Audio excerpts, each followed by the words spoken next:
see if it pulled up yet. Alright, it's Chat GPT. Right? What we were just reading about the Jackson.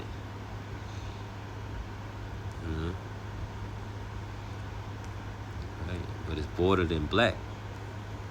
Look at the cloud.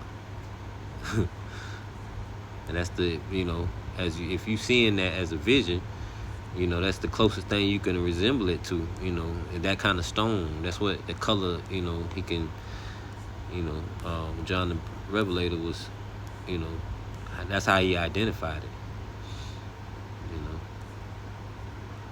Man, that's beautiful, man. I'm glad I went to Chat GPT, because I was gonna Google it, but this one, that looks crazy. Like, look at that, man. And that's supposed to be the ground. That big boom, man. All that's finna be wiped out. Look how big that shockwave. Man.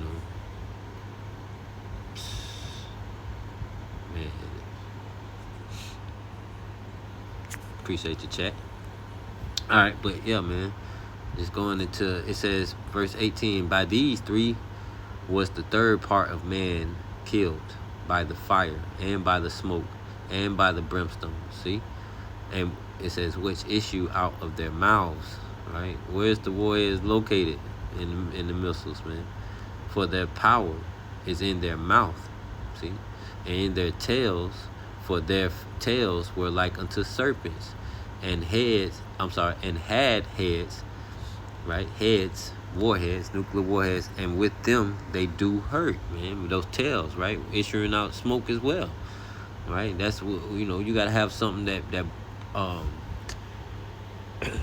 rocket uses propulsion, like, where it has jet fuel or nuclear fusion, where they can use it to propel the rocket, power coming out of the tail as well as the mouth, man. And the rest of the men which were not killed by these plagues yet repented not of the works of their hands, right? They're still being prideful. It says that they should not worship devils and idols of gold and silver and brass and stone and of wood, which neither can see nor hear nor walk, right?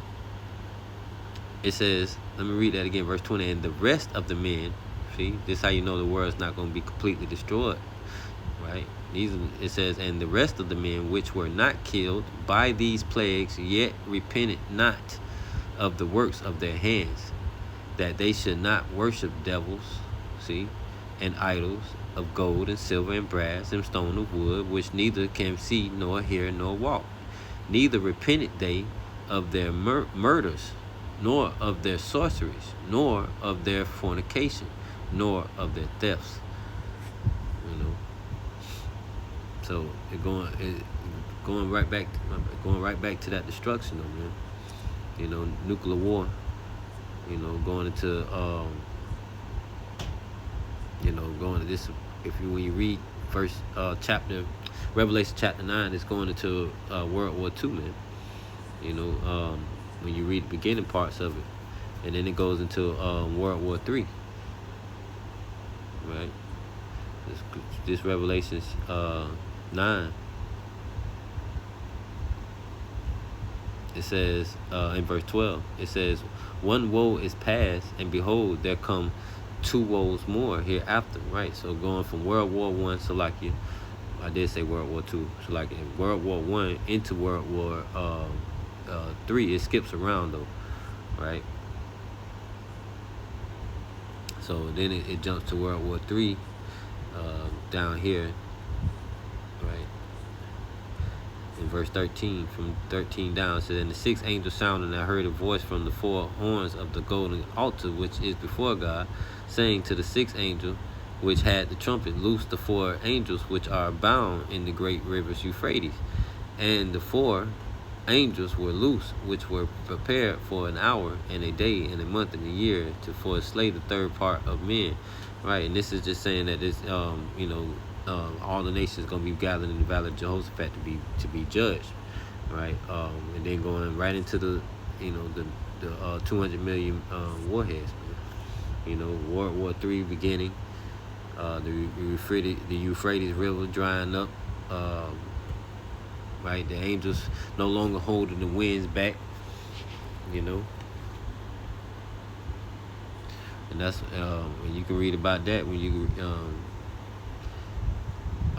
go and you read about the angels holding back the winds so the elect can be sealed, right? So, but in this point, man, the elect is sealed and they are loosed. Right now, you have Joel 3 kicking in, as well as let's go to Joel first, right?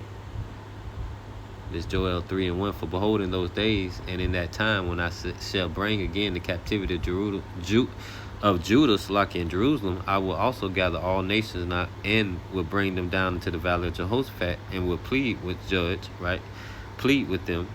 judge them there for my people and for my heritage Israel, right? The Negro, Latinos, Native Americans, not the small hatters, right? Whom they have scattered, right? Which is the speckled bird among the nation, and parted my land, right? As well as speckled bird, so like the Negroes, Latinos, and the Native Americans, as well as speckled bird, the ones that are spread abroad to these other nations that may look like other nations, but bear the same spirit and come through the same bloodline of Abraham, Isaac, and Jacob.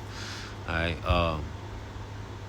It says, and they, verse 3, have cast lot for my people. But again, this is what that was going into, man. Just going into the breakdown of what we were just reading in Revelation, man.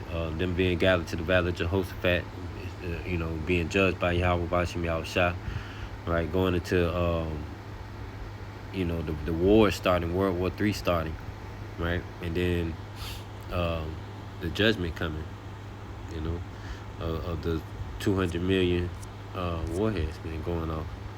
Reading it into the NLT, it says, verse 16 of Revelation 9, I heard the size of their army, which was 200 million mounted troops, right? 200 million warheads, man. You can have a bunch of warheads on one missile, as we were just reading about when we was reading what I meant to go back to that same spot when I came back here earlier, what Putin was saying, what Russia was saying, right? Back at Lab Bible article, it says massive, right here, massive launch, right, quote, massive launch of such missiles will overload U.S. defense and make repelling an attack unlikely. It continues as it shows more clouds across the nation, right? That could be mushroom cloud, that could be the cloud that the missile leaves behind, because it does have power in the tail as well as power in the mouth. Right, as we was reading in Revelation. The simulation explains Sarmat could fly to the States in 20 to 25 minutes, whereas the American equivalent could take up to 35 minutes to reach Russia by speed. Right? So like, quote, by speed, range, and the number of warheads, Sarmat has a clear advantage, end quote. It concludes. Following Tuesdays, right? I wonder if that's the actual what happened in Russia. Yeah, let me see. What will happen if Russia uses its most powerful missile? RS-28 Sarmat against the USA. Immediately after detection of launch, American systems will go into alarm mode and activate PRO. Sarmat carries 12 to 15 nuclear warheads, each of which can overcome the defense, which makes intercepting extremely difficult. Massive launch of such missiles will overload US defense and make repelling an attack unlikely. Sarmat, also known as Satan II, has a range of up to 18,000 kilometers and is able to reach anywhere on the planet. For comparison, American LGM-30 Minuteman III flies up to 15,000 kilometers and carries a maximum of 3 warheads. Sarmat flies to the USA in 20 to 25 minutes, whereas Minuteman III will take up to 35 minutes to reach Russia. By speed, range, and number of warheads, Sarmat has a clear advantage. That's pretty cool, but there's only one problem with that. Ultimately, America's going to be surrounded. We can grab that next. Let's see what the rest of the article says. It says, following Tuesday, May 12th, successful test launch, Putin told Russia, right, quote, it has the ability to penetrate all existing and future anti-missile defense systems. All right. This is what Putin told Russia.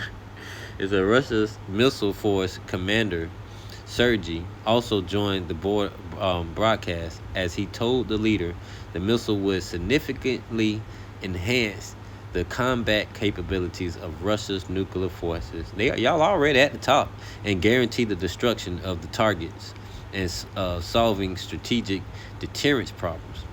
And to add to the fears, former President Dmitry, I hate saying his last name, Medvedev, appeared to celebrate the test on X with the it says congratulations to all Russia's Western friends on the successful test. Blase. I mean, it's a successful test, though, of the Sarmat strategic missile system. Now we're all so much closer, right? He couldn't have said it better. We're so much closer. The only problem with this, though, let's go to Jeremiah, right? Jeremiah said the spirit of prophecy, man, as we were just reading, Second Ezra, the Lord said, give warning to our people, man, right? Second Ezra 15, behold, speak thou in the ears of my people the words of prophecy, right? Not of what they their simulations. It was a nice simulation to look at, but let's go to Jeremiah. What does Jeremiah, the prophecy in Jeremiah 51 said? 51:1, it says, thus saith, let me plug the phone up, I'm tripping. Yeah, it says, thus saith Yahweh, behold, I will rise up against Babylon and against them that dwell in the midst of them that rise up against me a destroying wind. Right, we were just reading about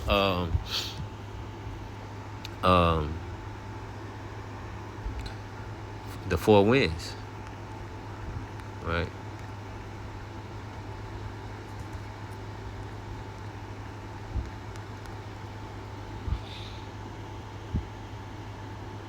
Right, it's Revelation 7:1, and it reads, and after these things I saw four angels standing on the four corners of the earth, north, east, south, and west, holding the four winds of the earth, that the wind should not blow on the earth, nor on the sea, nor on any tree. And I saw another angel ascending from the east, having the seal of the living power, and he cried with a loud voice to the four angels to whom it was given to hurt the earth, that's a key point, and the sea, saying, hurt not the earth, neither the sea, nor the trees, till we have sealed the servants of our power in their foreheads. And I heard the number of them which were sealed, and there were sealed 144,000 of all the tribes of the children of Israel.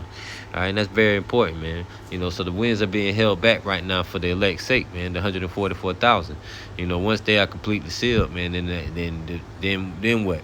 All hell gonna break loose. But we were just a quick breakdown, right, going into the four winds that the angels are holding back, right? Verse 1, and after these things I saw four angels standing on the four corners of the earth, holding the four winds, right? It's the destruction, right? The four winds of the earth, that the wind, right, nuclear missiles, right, World War III, Armageddon, should not blow on the earth, nor on the tree, nor, right, nor on the sea, nor on any tree. And I saw another angel ascending, right? So again, those winds, right, going into those winds, Jeremiah 51, thus saith the Lord Yahweh, behold, I will rise up against Babylon and against them that dwell in the midst of them that rise up against me a destroying wind. We just read about the destroying winds, those 200 million, going into the going into that 200 million missiles, man. I mean, warheads, missiles or warheads, man. But it's the destruction. Going into that Jackson, as I was showing you, that nuclear, yeah, they took it away, but it's all good. But you saw it. All right, but yeah, it's going back to Jeremiah 51, man. That's why I don't like changing my pages, man. My phone be tripping. It says, thus saith the Lord, behold, I will rise up against Babylon and against them that dwell in the midst of them that rise up against me a destroying wind, right? Nuclear destruction, World War III, and I will send into Babylon fanners. And that's the point, The Lord says he's going to send fanners, right? To do what? That shall fan her and shall empty her land. For in the day of trouble they shall be against her round about. All right? It's verse 3. It says, against him that bendeth, let the archer bend his bow, and against him that lifteth himself up in his brigandine, and spare ye not her young men, destroy ye utterly all her hosts, man. And that brigandine, as I just did a lesson on that, goes into their protection. As Putin was just saying, right? That Golden Dome ain't gonna protect you, man. You know, right here in the quote, it says, massive launch of such missiles will overload U.S. defense and make repelling an attack unlikely, end quote. Matter of fact, here's another one for you. And look how much he asking for that bad boy. This Trump Golden Dome project just got a stunning 1.2 trillion price tag, and it still may not stop Russia or China. Bro, like, bro, this is crazy. It's crazy. You know what I'm saying? Yahweh Shem Yahushua got this man out here wide open, man. You know, yeah, he asked for all kind of money, got all kind of things moving, going. All right, but you know, that's pretty much the gist of it, though, man. You know, Yahweh Shem Yahushua say he's gonna surround this place and destroy this place with nuclear weapons, nuclear destruction. You know, it just is what it is, man. This is 2nd Ezra 16:1. It says, "Woe be unto thee, Babylon and Asia," right? America, right? It says, "And Asia. Woe be unto thee, Egypt and Syria." Right? Because remember, if you finish reading Ezekiel 38, the Lord said he's, you know, in the beginning of Ezekiel 38 and Ezekiel 39, the Lord is against Russia, Gog and Magog, right? Which is ultimately will be also as well as the BRICS nations, you know. But it says, gird up yourselves. I'm sorry. Woe be unto thee, Babylon and Asia. Woe be unto thee, Egypt and Syria. Gird up yourselves with cloths of sack and hair. Right? It's y'all rulership is coming to an end. Right? It said, beware your children and be sorry, for your destruction is at hand. Right? It's our time, man. You know, it's Yahweh Bashim Yahushua time to, you know, completely purge this place and rule this earth, man. You know, y'all time is up. It says, and that's a beautiful thing, man. Anybody who don't want to see the Lord come back, man, you a wicked individual. And if you don't believe it, you wicked. You know, what he's bringing is pure righteousness and beauty and justice, man. You know, verse 3. A sword is sent upon you, and who may turn it back? A fire is sent among you, and who may quench it? Plagues, right? It's like plagues are sent unto you, and what is he that may drive them away, man? Right? So these prophecies ain't gonna stop coming, man. You know, World War III, nuclear destruction, you know, the plagues, the famines, the sword, the deaths, and the destruction, all of it, man. So, you know, nobody can stop this, man. In verse 6, may any man drive away an hungry lion in the wood? No. Right? It says, or may anyone quench the fire and stubble when it have begun to burn? Right? You definitely can't stop Yahweh Bashim Yahushua. You know, that fire is already lit. His eyes are already, you know, turned. You know, when I say turned, his eyes are already red, man, and with anger and justice on his mind, you know, and revenge. You know, and vengeance is his, man. You know, it says, what should I say, vengeance, you know, and it's a beautiful thing. He's going to allow us to take part in his vengeance as well, man. You know, all glory and you know, and justice comes from him, and it goes to him. You know, he's our, you know, he's our Lord, he's our King, and he holds the key of judgment. All right, it says, may one turn again the arrow that is shot of a strong archer? The mighty Lord sendeth the plague. See, who sent it? The mighty Lord sendeth the plagues, and who is he that can drive them away? A fire shall go forth from his wrath. Ooh, and who is he that may quench it? He shall cast lightnings, and who shall not fear? He shall thunder, and who shall not be afraid? The Lord shall threaten, and who shall not utterly be beaten to powder at his presence? The earth quaketh, and the foundation thereof, right? I wonder why. Nuclear destruction. The sea ariseth up with waves from the deep, and the waves of it are trouble. Imagine 200 million warheads destroying America, man, turning this place into a lake of fire. It says, and the waves of it are trouble, and the fishes thereof also before the Lord, and before the glory of his power. For strong is his right hand, Yahushua, and that bendeth the bow. His arrows that he shooteth are sharp. His destruction, right? The World War III, nuclear fire, nuclear missiles, warheads, right? As well as you know, his chariots. It says, and his strength. It says his arrows that he shooteth are sharp, and shall not miss. Right, all of it, the plagues are included, man. None of that stuff is gonna miss, man. The plagues, the famine. If none of that stuff catches you, then you part of that judgment of destruction. You're gonna receive a missile, man. It's nothing, you can't get away from it, man. It says, for strong is his right hand, Yahweh Shai, that bendeth the bow. His arrows that he shooteth are sharp and shall not miss. When they begin to be shot into the ends of the world, right? This is a global thing. Behold, the plagues are sent and shall not return again, right? Until they come upon the earth, right? It's not going to stop until Yahweh Shai show up, right? And then, to finish off the rest of the prophecies. And then we inside, we just watch everything, in the Shemayim at that point on top of the firmament. Lord said we'll see it with our eyes only. If you part of the elect, of part of that salvation, being marked with that Tawah, marked from being exempt from judgment. It says the fire is kindled and shall not be put out until it consume the foundation of the earth. It says, like as an arrow which is shot of a mighty archer, returneth not backwards, right?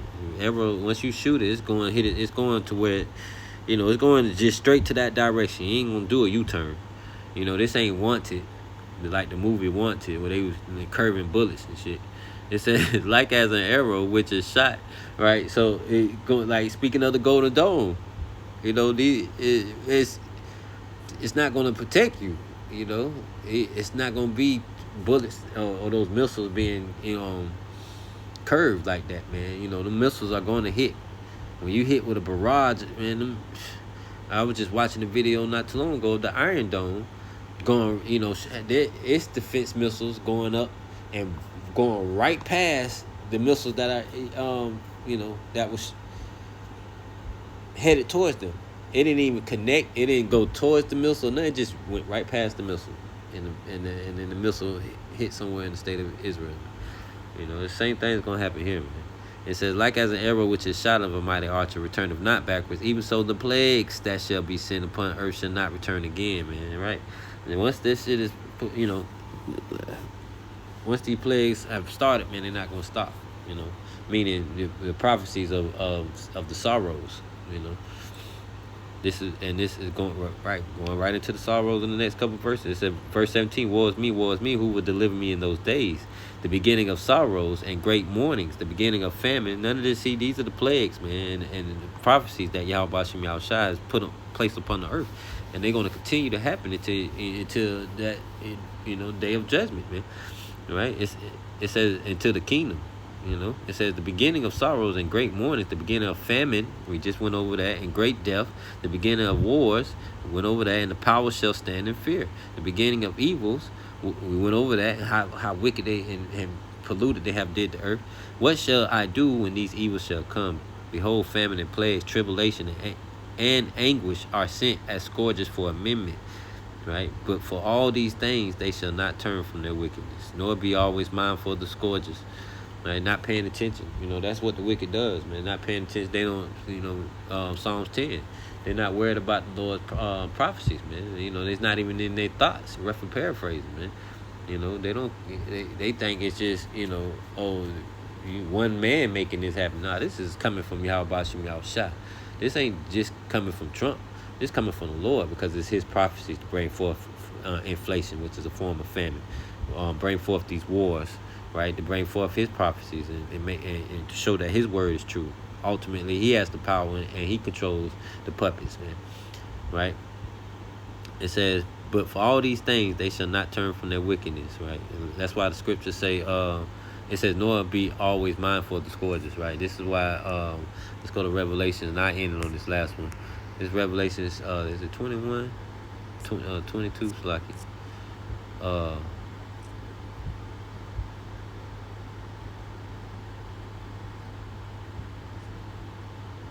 So I'm gonna find it real quick.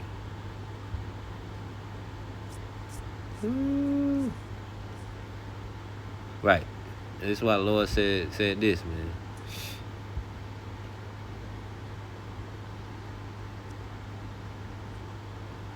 man. The point I'm getting at is in verse 11. But I'm gonna start at verse 8. Verse 7. Revelation 22:7. Behold, I come quickly. right? This Yahushua speaking. Blessed is he that keepeth the sayings of the prophecy of this book, man, right? Because you'll be able to endure all the way to the end, right? Through your faith and your works, right? Leading many back to the marriage as well. That's the works. It says, and John, saw these things and heard them, and when I had heard and seen, I fell down to worship before the feet of the angel which showed me these things. Right? Then saith he unto me, see thou do it not. Right? This the angel speaking. Right? It says, for I am, you remember Yahushua speaks in red. You feel me? It says, then saith he unto me, see thou do it not, for I am thy fellow servant and of thy brethren, the prophets, and of them which keep the sayings of this book. Right? It says, worship Yahweh B'Shem Yahushua. And he saith unto me, seal not the sayings of the prophecy of this book, for the time is at hand. He that is unjust, let him be unjust still. And he which is filthy, let him be filthy still. And he that is righteous, let him be righteous still. And he that is holy, let him be holy still. Right? So we have to have that understanding, man. You know, we just doing the work. We speaking to the winds, man.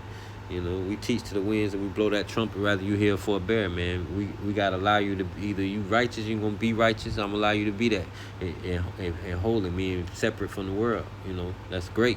But if your ass is wicked and you unrighteous and you unjust and you filthy, you know, I got to allow you to continue in that, man. You know, because the words of Yahweh B'Shem Yahushua are faithful and true. Somebody got to be chaff. And Yahweh Rattazah, I'm not a part of that number of being the chaff. Yahweh Rattazah, I'm part of the 144 being marked with that Tawah, right? The ones that is going to be sealed. All right, let's finish it up. Verse 12, and behold, I come quickly, Yahweh speaking, and my reward is with me to give every man according as his work shall be. I am Alpha and Omega, the beginning and the end, and the first and the last, right? So we have to have that understanding, man. You know, we gotta stay out the way. All right. Verse 20, 2nd Ezra 16, verse 20. But for all these things, they shall not turn from their wickedness, man. So separate yourself from them, all right? Nor be always mindful of the scourges, because you know we gotta have that mindset of staying in the spirit of Yahweh B'Shem Yahushua, keeping up the prophecies, keeping up the current events, and continuing to work and keeping the faith, man. You know, verse 22. Verse 21, behold, victuals shall be so good cheap upon earth that they shall think themselves to be in good case. This is why they want to continue for America to prosper, man, and for the economy to come up. And it's like, no, America's set for destruction, man. It's why you see them, all this stuff happening. Get your mindset out of this place, man. Everything ain't gonna be sweet like it used to be. Just like it says here, behold, victuals shall be so good cheap upon earth. Well, they was, right? That they shall think themselves to be in good case. They thought they was in good case, right? It says, and even then shall evils, right? Those evils, which back then and they're still here now, grow upon earth. Sword, famine, and great confusion. All that unaliving they doing, and all that persecuting they doing, and oppression that they doing on the people, right? Leading, it's just all the wickedness that they're putting on the earth, right? For many of them that dwell upon earth shall perish of famine, and the other that escape the hunger shall the sword destroy, right? So rather, if you escape the famine, the sword gonna get you, which is part of the wars and martial law, stuff like that. It says,